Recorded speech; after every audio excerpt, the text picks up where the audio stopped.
Good evening, everyone. Today I bring to you the chairman of the board of the National U.S.-India Chamber of Commerce.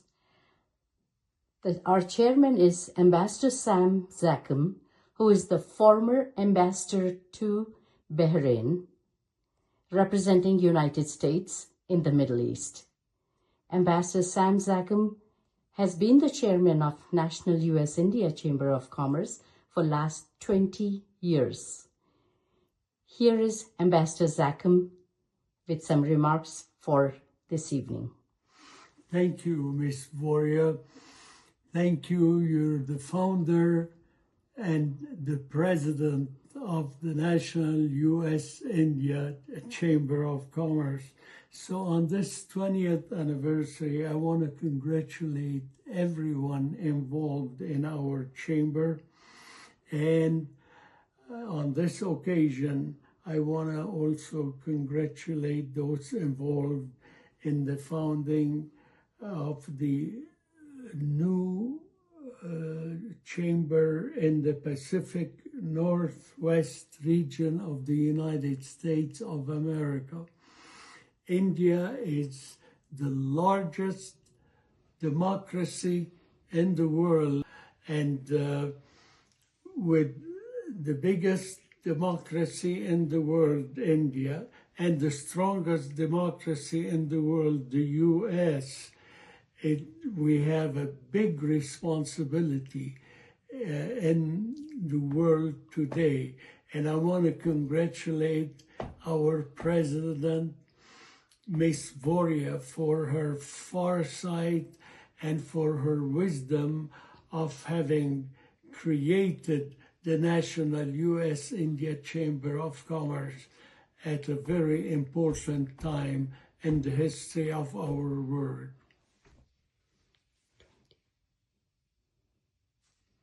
It is our 20th anniversary.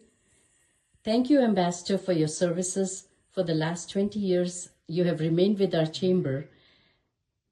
And you want to share about your journey with the chamber for last 20 years in Colorado?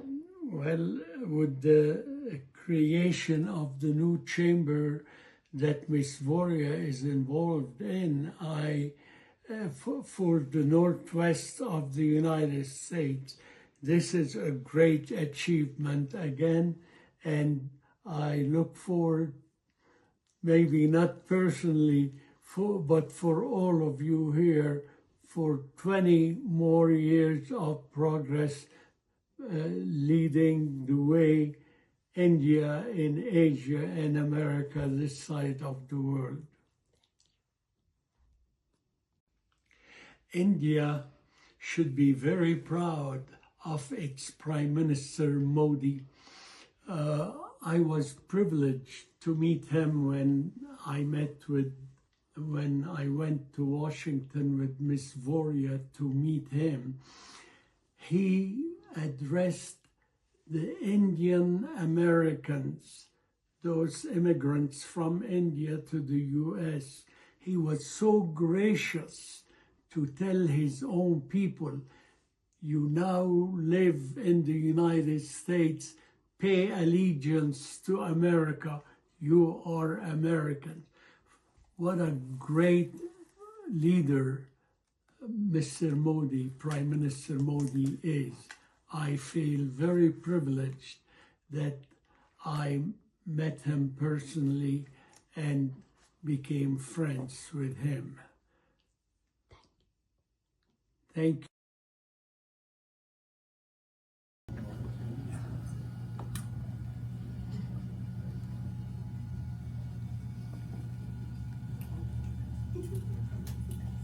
And as we do that, I'm going to use this, if you allow me to wish you long life, health, and happiness.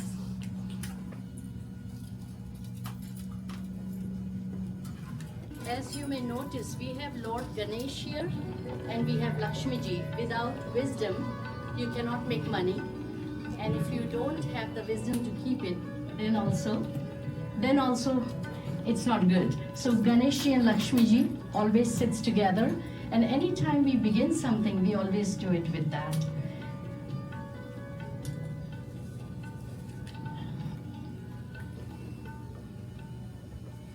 It is an honor, Consul General, today to have you here. Thank you very much for your presence and your support.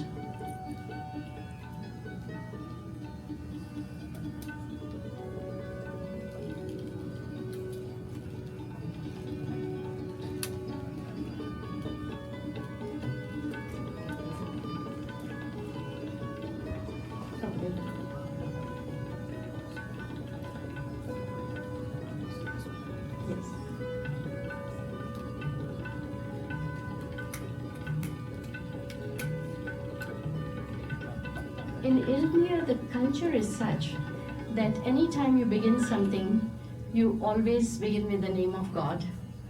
And anytime it's auspicious and you're celebrating something like tonight with the presence of our Consul General, we do it with a sweet tune. So may I? Yes. Thank you. I hope I can share this with the other people. Sure. Here.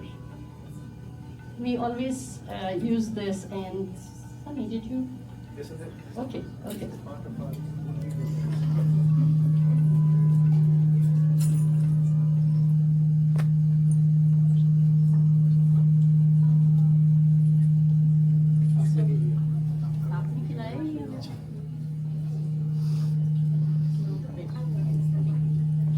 May I welcome you with the Indian way?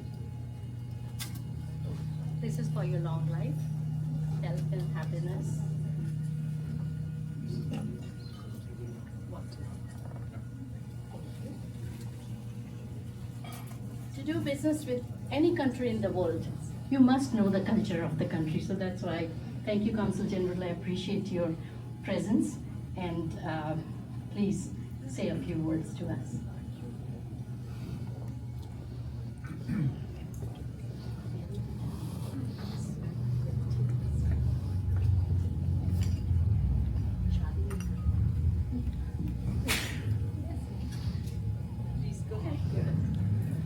So, good evening, everyone. First, on behalf of the Indian Consulate in Seattle, I'd like to express very sincere thanks to each and every one of you for coming here. My gratitude to the Business Committee of the Rainier Club for hosting this. Thank you, Dr. Purnima Boriaji, for inviting us and initiating this, what is very rightly titled The Right Passage to India. It is very aptly needed. We are hoping to create a physical connect as well very soon on the air side of it, but this was very needed to get started in Seattle. What I would really hope that this US Chamber of Commerce chapter of Seattle should achieve here in Seattle is to perhaps provide that right platform where businesses of the two countries could connect. And there are sectors which our governments have prioritized. Sectors like AI, quantum computing, aerospace, agri-tech, and higher education, where we get the right stakeholders to come and talk to each other and see for themselves whether a right matrix could be achieved at in terms of scaling up the partnership between the two countries. We have some of the brightest minds present here who have helped us initiate the working of this Indian Consulate in the last 1 year here. We have outreach with all the 9 states of the Pacific Northwest, so the setting up of the chamber here in Seattle is a very welcome tiding for us, and we look forward to working with you and your team here going forward. I don't want to make a long speech. I just want to say 2 things here. One thing that you all should be aware of, and I think this is under the theme Biz Buzz or something.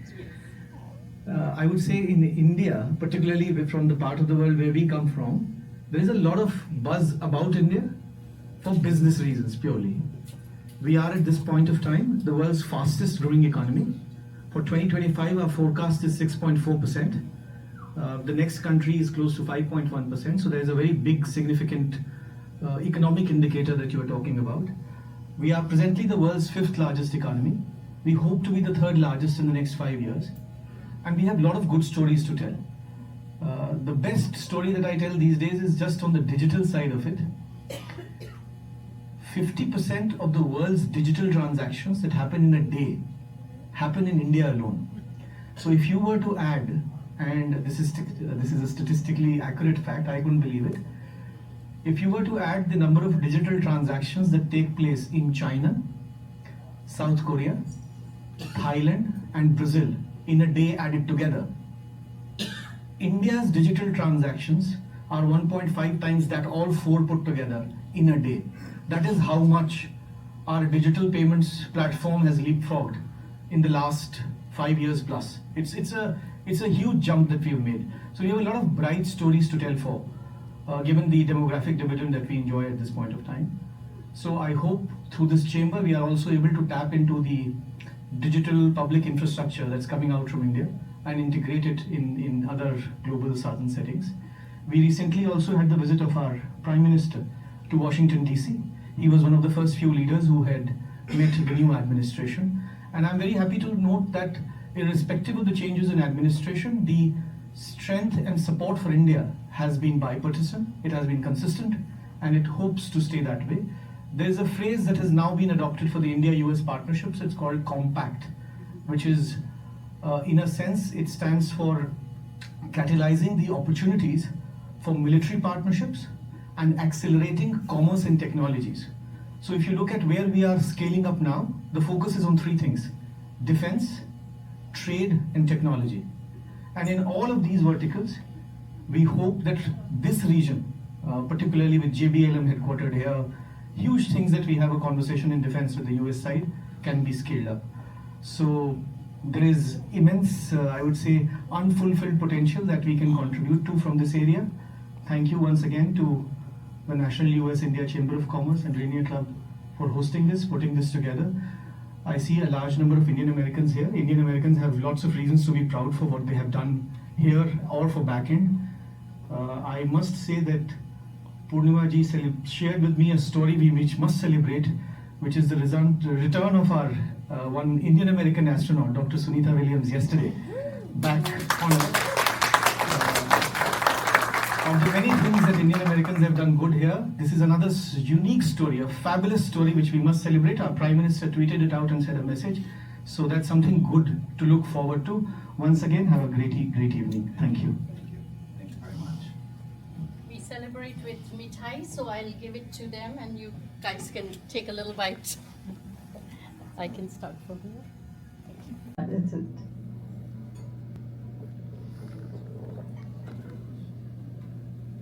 So today I will not talk about what we did. You can visit that. Thank you so much, all four of you.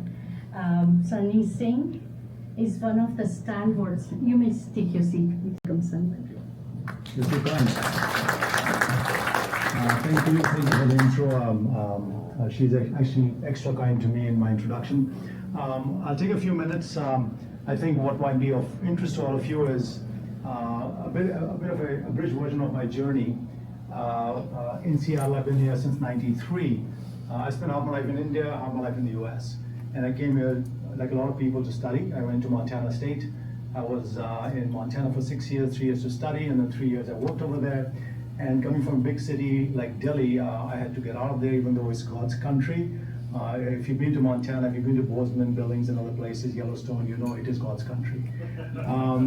It was a paid vacation. I came from a competitive school in India.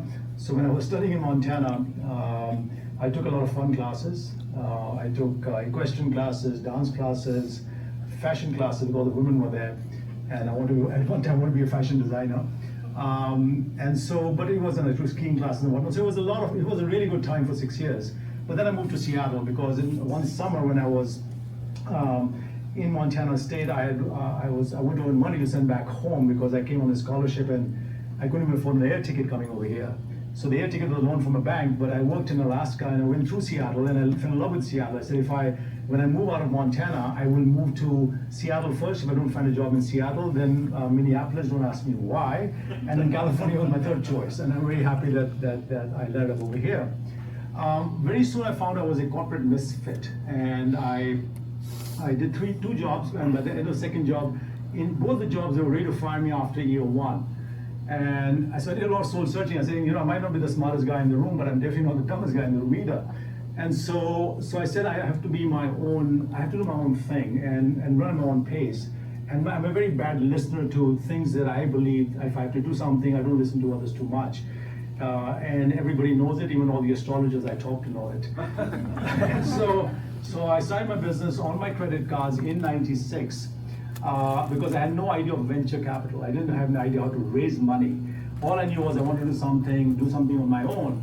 And the only access to capital I had was my credit cards and some consulting money and friends who were nice to me and worked free for me. And so I leveraged all of that to the hilt, and I don't think I can do today what I did then in '96 when I started my first company. I went through a lot of ups and downs, literally on the verge of bankruptcy within 4 or 5 years. For a number of reasons within and outside of our control, 9/11 happened. It was icing on the cake for us, and we were just done. We didn't declare bankruptcy, we somehow survived it. And I tell people that when you go through a downturn, when you go through adversity, is what defines you. What your North Star comes out, who you really are comes out. And I wish that everybody should go through some adversity in life because it will shape you, it will bring the best out in you. It'll show who you really are. And success doesn't do that. And adversity doesn't mean that you want to be hammered.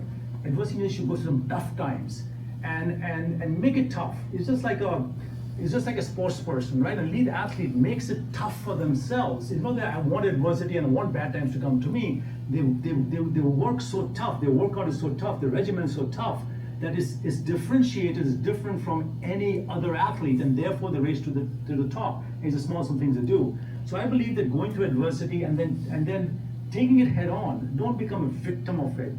Take it head on and saying, yep, this is what's life throwing at me, how do I deal with it, how do I get through it, and how do I get on top of it and then move on my life. And what my North Star defined to me when I was literally on the verge of bankruptcy, we had $2 million in taxes, debt that we owe the IRS. If we didn't have to pay the landlord, our salary was delayed by 2 months. It was as bad as you can get. And I was never a high-flying executive. I was a student of my industry, what I was in. I was not a highly paid executive that came from a big company, etc. So I was learning everything on the job, especially about being an entrepreneur. And what came to me as part of that exercise, 6 months was really, really bad, but it took us almost 6 to 7 years to get out the doldrums, to pay all the IRS. The guy became my friend. I used to meet him every month. Used to tell him, look, this is the status of the business. He worked with me, and so much so that when I paid the IRS off, they did not charge me any penalty or interest because he knew that I was trying to save the business, create jobs. I don't think there are too many countries in the world that offer me that opportunity. That it takes so kindly me taking 5 to 6 years to pay off that debt I was paying in installments. But nonetheless, the story I'm telling you this is that when the adversity hit me, I realized that the things that defined me was I was very persevering, very resilient, and I never left anybody behind. And I always was the last one to eat. And I like that about myself, right? I like that about myself. And I think all of us have great qualities in us, except we just don't look inside deep enough, strong enough, and stoically enough than saying, let's bring them out and show them to the world. Show off the best qualities you have, because all of you do have it. I am not some God-sent person who's somebody special or better than you, except that I discovered myself.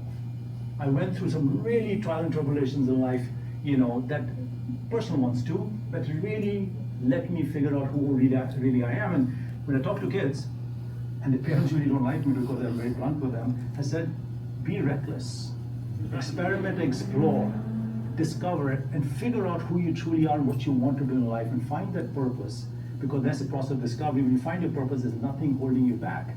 And in the process of finding your person, discovering yourself, you find out your true strengths. And if your kids can find their true strength, you just get out of the way. They will make wonders happen for themselves and for the world, and they'll make the parents proud. Nonetheless, fast forward, starting my company on my credit cards 5 years ago. I sold it, it was a unicorn. I was lucky. I could have been wiped out. I could have been in debt for life. I just lucked out. And the people smarter than me, probably not as hardworking, because I think I'm very hardworking, and it's hard to compete at that level. But the people smarter than me and work really, really hard who don't have that result. So I just lucked out. And therefore, my take was very simple. If God has given me X in experiences, in resources, financial, etc., then how can I make 100X out of it and give it back to society?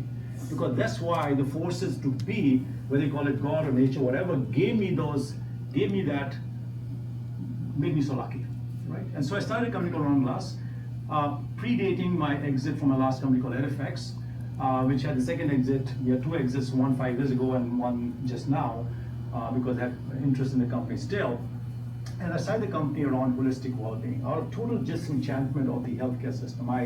The healthcare system is, for lack of a better word, as bullshit and as screwed up as you can find. And it's not a question of the US, it's when US we spend $4 trillion. If I was, which I will never be, the czar of healthcare in this country, I would give concierge health plan to every American over here. The doctor will come to your house. You won't have to go to a doctor for $4 trillion. And the system is very similar in other parts of the world, including India, etc. Some countries don't have a choice. They have only some limited resources. India has a lot of great people, but they have limited resources. You have 1.4 billion people.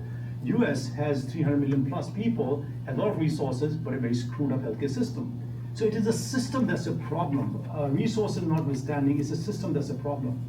And so I started a company on holistic well-being and saying, how do you show people how to live well so that there is no need for a lot of healthcare in the future years of your life, because 70% of the healthcare dollars are spent on chronic care, which are pretty much lifestyle issues, diabetes, obesity, back pain, knee pain, anxiety, depression, stress, etc. These are lifestyle diseases. 70% of your healthcare dollars are going towards lifestyle chronic care diseases or end of life. The end of life, you can't help it. You're going to die someday. Don't want to be that pessimistic, but let's go on a more positive note. So I started, let's show people how to live well. And therefore I started my second company. But as part of the second company, I said, we got to do something differently as a company. And so what we said was, as a company, not only will focus on holistic well-being, how to live well, but also we'll do a lot of giving back. And my take is very simple on myself as an individual and as companies.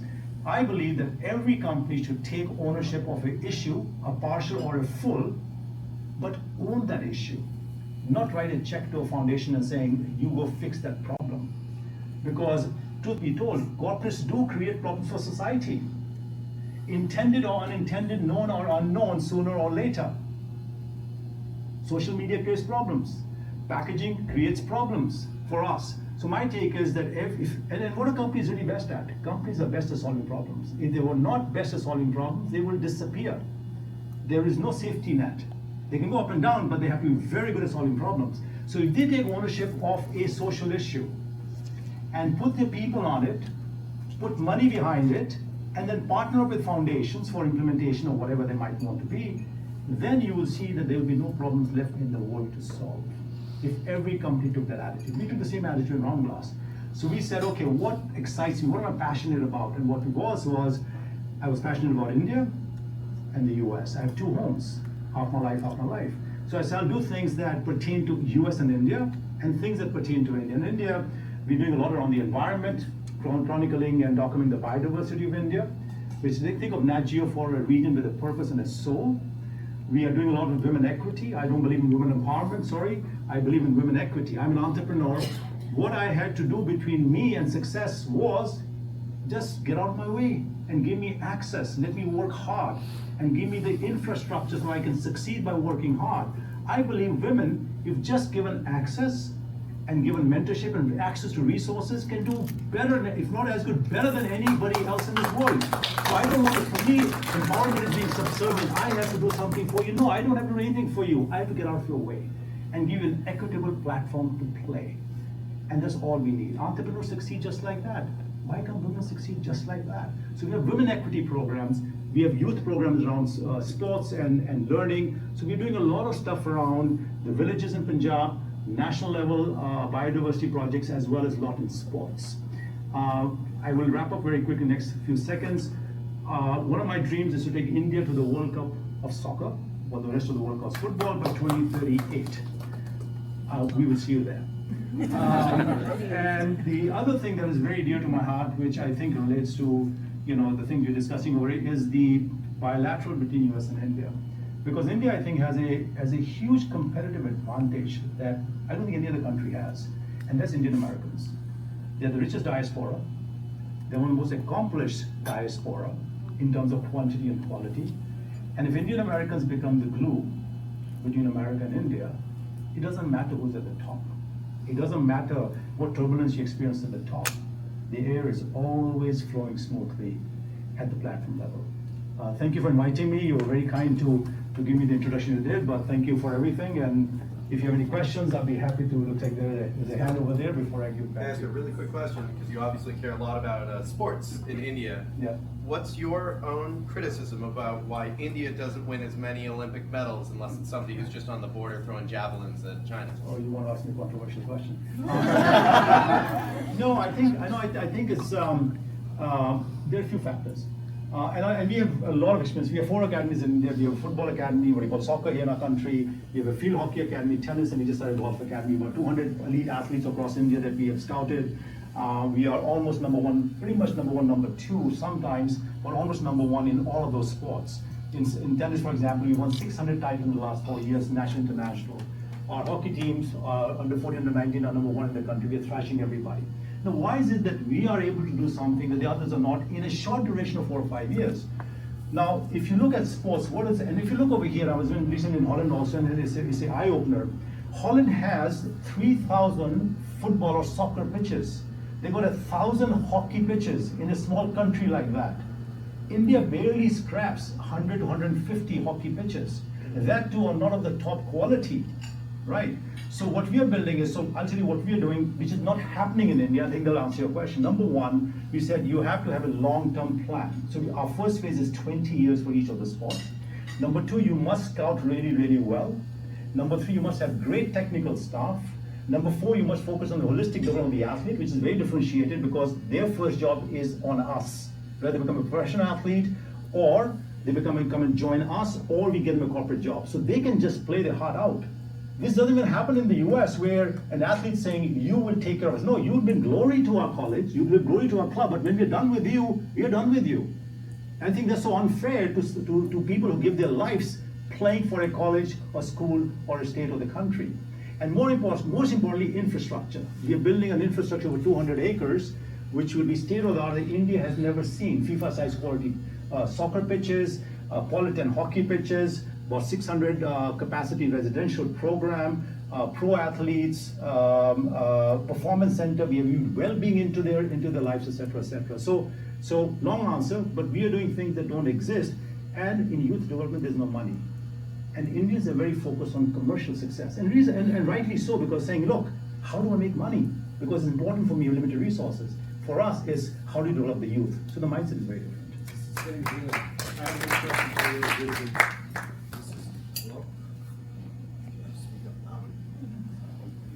Can everyone hear me? Speak up. Okay, I'll try to speak. I'm not Yeah.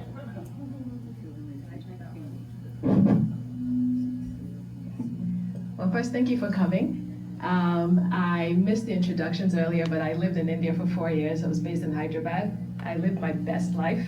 And ever since I came back, well, I left because I wanted to go to business school and actually almost went to ISB. I went through the humility of studying for the GMAT next to Indians who are very good at math, which was I'm not good at.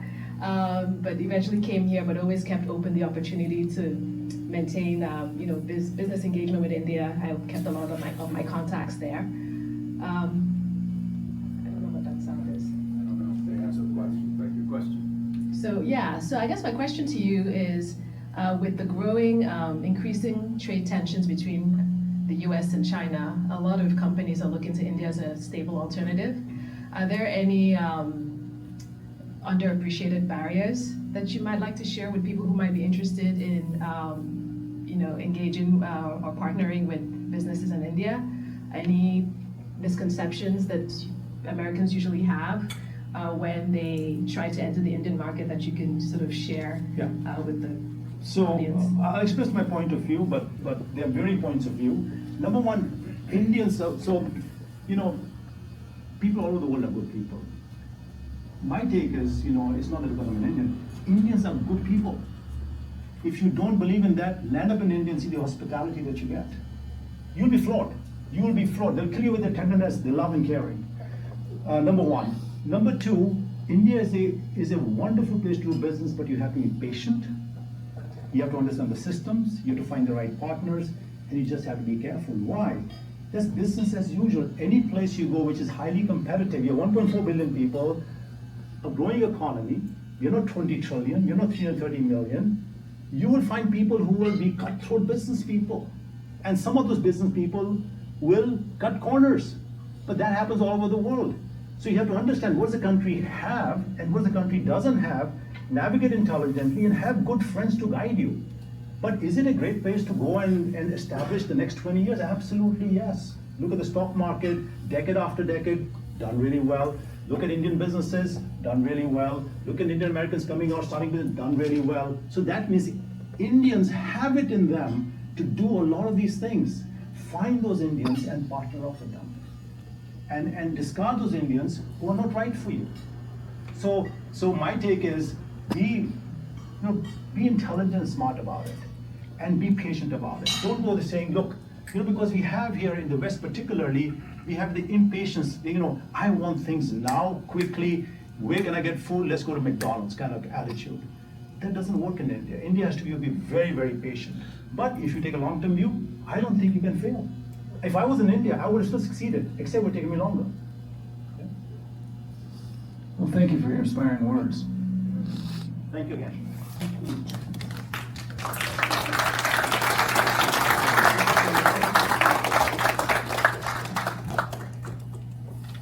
Thank you, Sunny. I'm inspired too tonight to do more with India. My name's Saul Spady. I'm from the Dick Stratton family, and I have my own ad agency called Creative Empowerment. Hi everybody, Shakira Erickson. I'm the Director of Government Relations for Highline College. Hi everyone, my name is Helmi Ojo, and I am a Program Manager at Microsoft, specializing in generative AI and computer vision. Hello, my name is Sandra Bartholomew. I am retired, but was previously a business owner and brought 2 products to market, and I'm glad to be here. Hi, my name is Himanshu Soni. I own a consulting business, and I recently founded a company which is self-mode, but we're hiring a few staff here in Seattle and India. I am Nitin. We manage the retail and wholesale business for electronics products, and we are Samsung authorized dealer in US. Hi, my name is Yara Silva, and I'm the Honorary Consul of Brazil in Washington State. I'm her husband. My name is Lars. I am retired mostly. I have been in the industrial refrigeration business. Hi, I'm Inoka Vijayasekara. I actually used to work with Lars. And I'm not working at the moment. I was a project engineer before that. Hi, I'm Dilshuga Vijayasekara. I'm Senior Director of Risk and Compliance for Instacart. I'm Diane Cottman. I'm a member of the club, and I'm also the founding partner of Strategic Thinking. Hi, I'm Sarah Weaver. I've been a member of the club since August, and I'm a bankruptcy lawyer. Hello, my name is Matthew Rencia, and I work at Palo Wealth, a wealth management firm.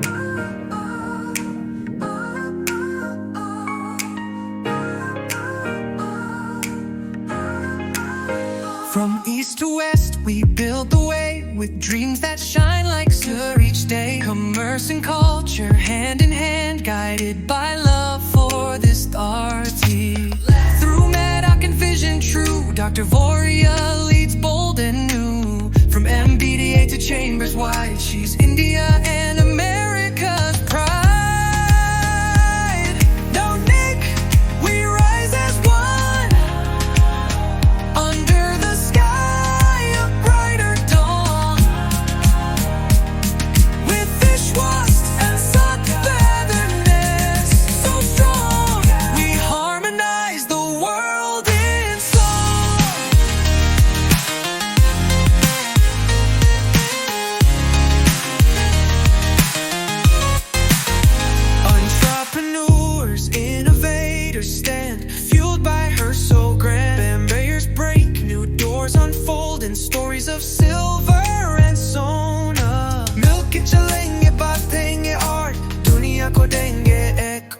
passion. Give the world another moon to sun. Oh Nike, the future's here, built on hope, not a trace of fear. With Dr. Vardy's talent, we turn our dreams into global might. Where borders fade, opportunities shine.